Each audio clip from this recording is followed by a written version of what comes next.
Hello and welcome to the Stockout. I am one of your hosts, Mike Baudendistel, joined by Grace Sharkey. And Grace, missed you last week. You're out hiding from the tariff somewhere? Yeah, quite literally hiding at a Universal. Got a chance to check out the parks and hit all the rides, and it was, it's so funny as like a logistics person. Like I'm spending so much time at those parks just figuring out how they maneuver all the lines and all the insides and outs, and got a chance to go to Disney too, and like kind of see the difference of like how those parks are run as well. So it was a good old time. Great birthday. Yeah, that's the thing. It's hard to sometimes turn off your work brain. It's like you drive on the highway to something personal and you can't stop thinking about, JB Hunt's earnings when you see they're one of their trucks on the road. So you went to Exactly. so which did you prefer, Disney or Universal?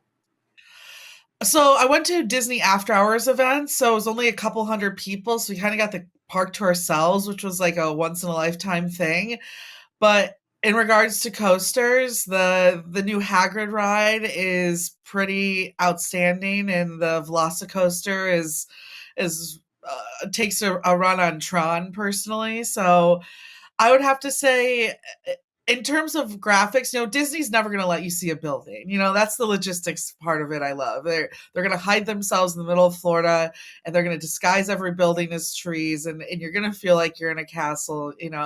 Where Universal will gladly show you the back of a lot. So I would say, as a logistics person, Disney amazed me more, but as a coaster gal, definitely Universal. Got it. Good advice for those people going out of Florida for a vacation. And you Yeah. still remarkably found time to write an article about your favorite topic, freight fraud, or at least one of your favorite topics, freight fraud. And Yeah. there it is. It's up on the site. Can't miss it. Big red headline there under tariffs. And so the idea is that the tariffs, all the confusion, all of the additional paperwork, just creating an opportunity for fraudsters, essentially. Yeah, I mean, it's creating an opportunity, and I'm sure there's companies out there, especially the more small, medium-sized companies we talked about, that could potentially be taking this opportunity to either misclassify or undervalue when we're talking about the economy that we're in, and these brands just trying to honestly survive. I'm not going to be surprised if we start to hear more of these, and just confusion when it comes to how things are going through customs border. And it's pretty interesting in itself. I mean, it's I think we're seeing even more whistleblowers to get an opportunity. So a lot of what the customs border hears these issues from is whistleblowers, or what they call realtors, technically. And actually, I do want to give a quick shout out to Ryan Peterson, because I was scrolling through Twitter during the break and saw this post and was like, okay, I want to look into that. And he brought up the fact that whistleblowers who do report customs fraud that ends up being legit can recover even up to 10% of what that potentially could be. And there's been some pretty large payouts. I mean, and just a couple years ago, in 2023, there was a vitamins manufacturer who ended up having to pay about $23 million due to misclassifying a number of their products that were coming from China. That whistleblower walked away with a nice little check of 4.5 million.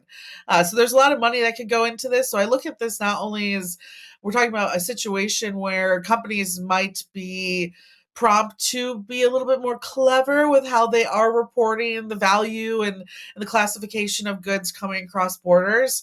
But also, in a bad economy, hey, snitches might win. And this might be an opportunity where people who might have sat back and stayed quiet in the past say, hey, here's an opportunity for me to, of course, get a little of a payout, and why not go for this? Now, for all those out there thinking, hey, this is my time to shine.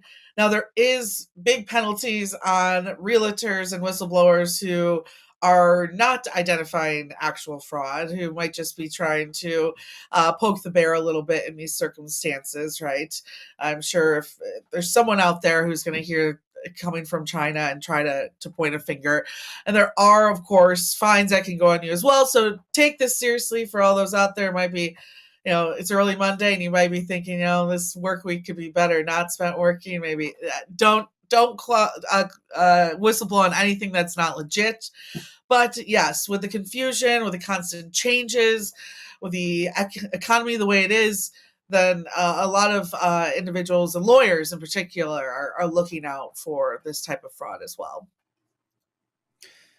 Yeah, good advice there. It does seem lucrative on the surface, and the tariffs are just confusing. I mean, I guess they have these really steep tariffs on China, with the exception of certain electronics. Well, is that all electronics? Like, how is it classified? Like, because there's an electronic component to like almost everything these days. I mean, is an electric toothbrush, is that an electronic? I don't know. So we'll see there. But yeah, lots of things happening, changing. It always seems like the more you follow the tariffs, the more your information is out of date the following day. But wanted to touch on something that you found on the internet that was really interesting, and it has to do with China and creating these TikToks that essentially say that they're the workhorse behind these luxury brands, these European luxury brands. I mean, you think of a company like LVMH, owns Louis Vuitton, among many other luxury brands. It's one of the largest market cap companies in Europe, and sort of behind that behemoth, I mean, they're basically saying that it's they're doing it on the backs of Chinese labor, and you sort of don't be fooled. And we might be able to watch one or two of these clips. Some say as long as there's a tag saying made in China, the bag can never be luxury. However, in fact, more than 80% of the luxury bags in the world are made in China. But those luxury brands just won't acknowledge that. They take almost finished bags from China factories back to their own factories and just do the repackaging and logo installing, something like that. That way, the bags will appear at their boutiques as made in Italy or made in France. You know, those sophisticated European countries, which make you feel mysterious, royal, and thus luxury. Now, close your eyes. Let's just do a little, very easy experiment in your head, okay? Imagine that you have an Hermes bag, and suddenly the label on it changed from made in France into made in China, while everything else, like leathers, zippers, and hardware, remain the same. Do you suddenly feel that your bag is not as luxury as before? If you do, that means you have been misled and poisoned by the market campaign of those luxury brands for too long. Welcome to the real world. Now you see, those bags are made in China by our intelligent and diligent Chinese artisans. Let's not be poisoned and misled by the market campaign any longer, and be a real person. Buy a bag from us, from our factory in China. See the real world for yourself. Yeah, so interesting. I mean, I'll ask for your thoughts in a second here, but I guess you make some good points that it's really Chinese labor that's doing a lot of this. The counter argument would be that the European brands, it's really it's their IP, right? I mean, they created the entire design, they made it look a certain way, and it's the people who work for that brand that makes all that possible. It's just kind of like running shoes. I don't think anyone doesn't understand that running shoes are put together in Asia, but a lot of them are designed in the US using science and all those things, right? So but I don't see any reason why a Chinese company couldn't essentially make a very nice knockoff, put a different label on it, and then it would be hard to enforce any IP laws. Yeah, I mean, it's funny you bring that up, and I think a big part of this conversation is that as part of the pushback, China is saying that they're looking to eliminate their counterfeit selling laws. So that is a big part of this, right? If they eliminate that, then these companies are saying we could sell these. So it is like part of that discussion as well. I will say too, a lot of those international IP maybe patents are being fought across the world. Maybe there's a day we can do an episode on this. One big brand, Emco Beauty, is a brand out of Australia, and it's known for making exact duplicates of big brands here in the United States that add extra fee. And I actually use a lot of Emco Beauty stuff. It's great quality. It's literally pretty much the same product. It ships all the way from Australia and still is a high percentage cheaper. And they've a number of times and they've been able to get around those laws just by simple changes in packaging. And so I think you're right. I think there's probably ways around this. And again, how are brands going to maneuver? Will they still buy from these wholesale or manufacturers if they know they're also stealing it on the side? I think that's all out there to be said. But I think it's an interesting tactic that just social media of it all, right? To see on TikTok. A lot of this came out on TikTok over the weekend. The one social media site we're questioning anyways in the long run. I'm interested in seeing maybe if Trump turns around on his halt on banning it, right? Because of this too. But I mean, it's an interesting thought. I think the younger generations who might not care so much about the names and just are used to this global international shipping empire that we've built up, right? Like maybe this is something they'll do. Maybe they'll start buying directly from these Chinese OEMs. Maybe less so than we see from other generations who care so much about where that bag is made. But I think it's an interesting tactic. I think it's interesting from a social media sense, right? To see how it fits into the narrative of all these trade talks and tariff talks. And I won't lie. I mean, my goal one day is to buy a Chanel purse when I can truly afford it and not just like afford it.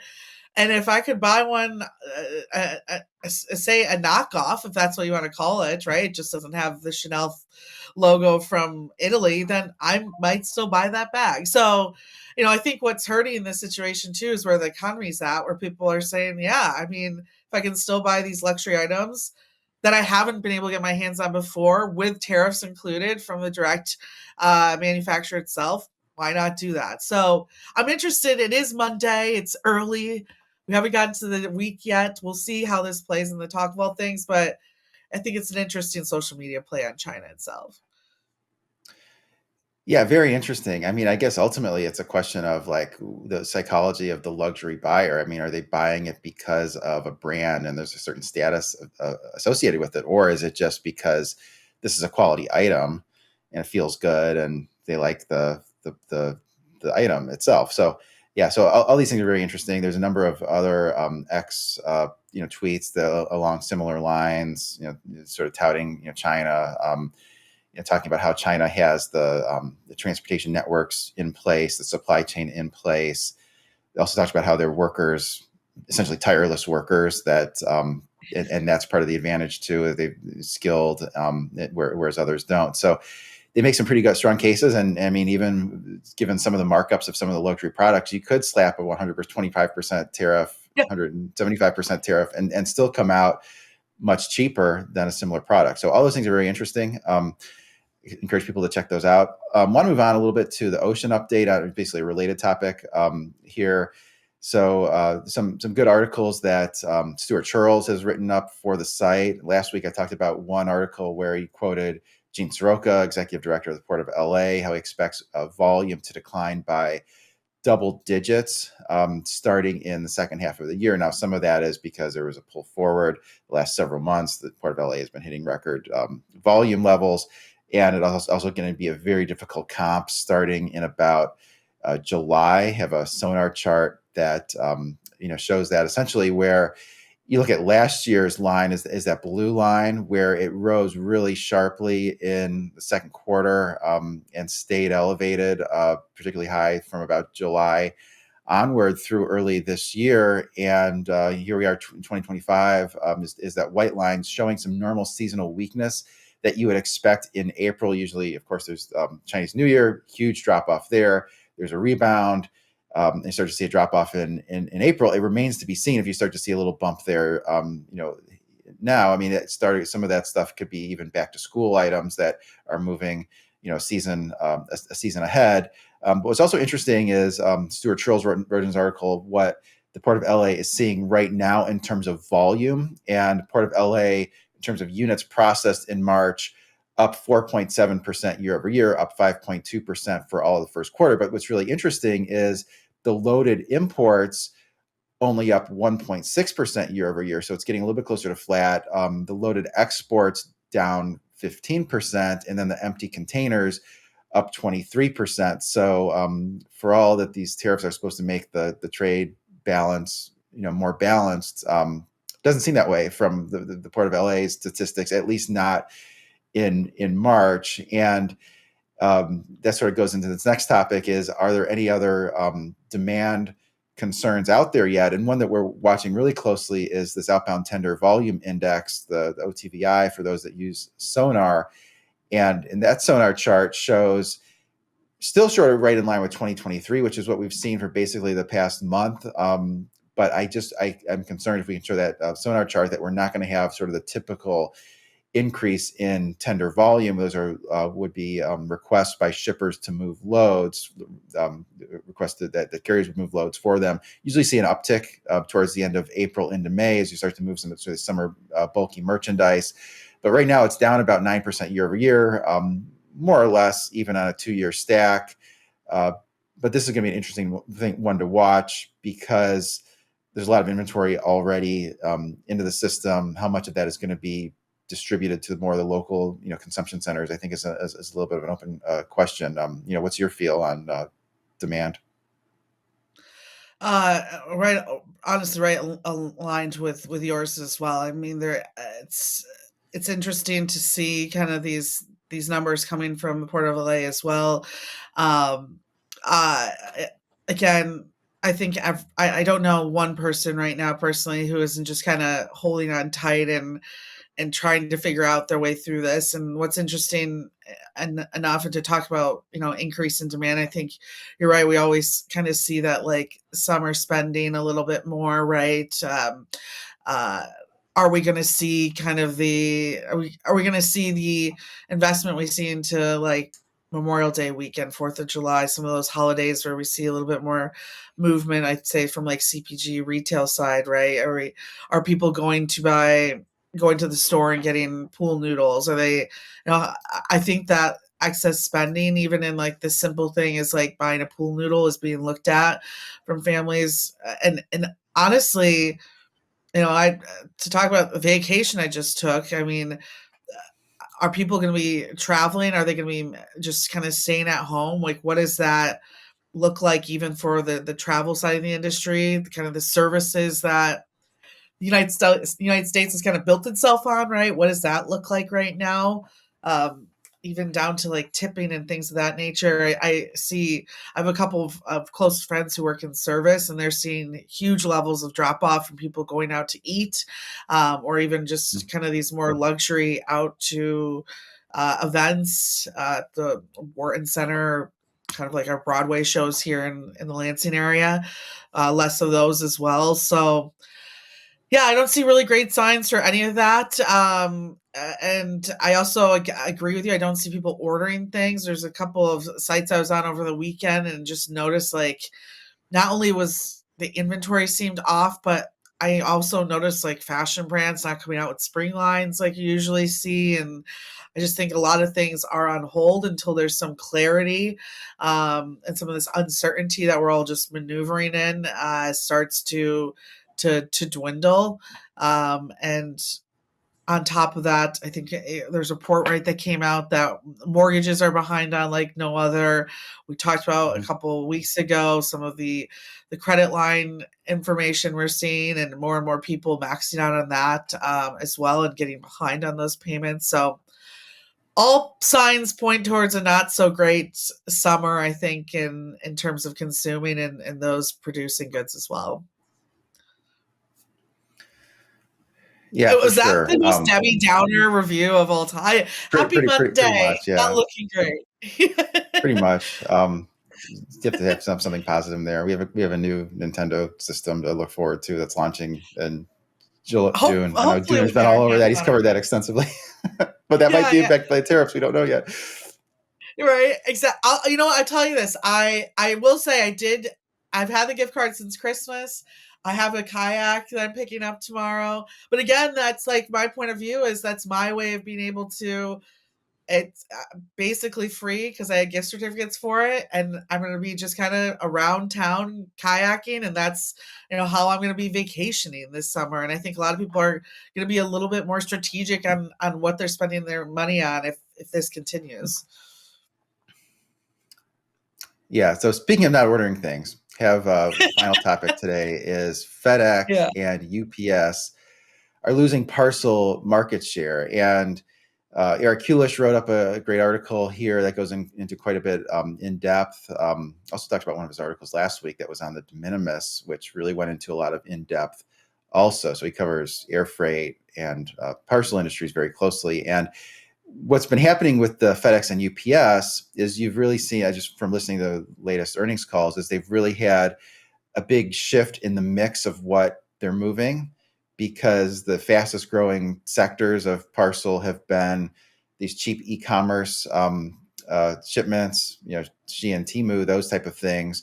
And because they're less valuable, they go on sort of the slower services. UPS calls it Smart Post. I think FedEx has a similar service. And so that causes this reduction in mix. And so just sort of lower margin for the same amount of freight. And what Eric's talking about here is not just that mix shift, but basically taking that one step further where they're losing some of that volume altogether. Now, some of that was by design, where Amazon dropped some FedEx or business, a few years ago. And there's also been kind of the other way, where UPS said in January it's going to slash a lot of the volume. It's handled by Amazon. So it's possible those parties just don't fit well all that well together. But some of the statistics here are kind of interesting, where the parcel volume, after spiking so much during COVID with all the online ordering, still up like 4% year over year. So it's still growing pretty nicely. That is up 50% since 2019. It's kind of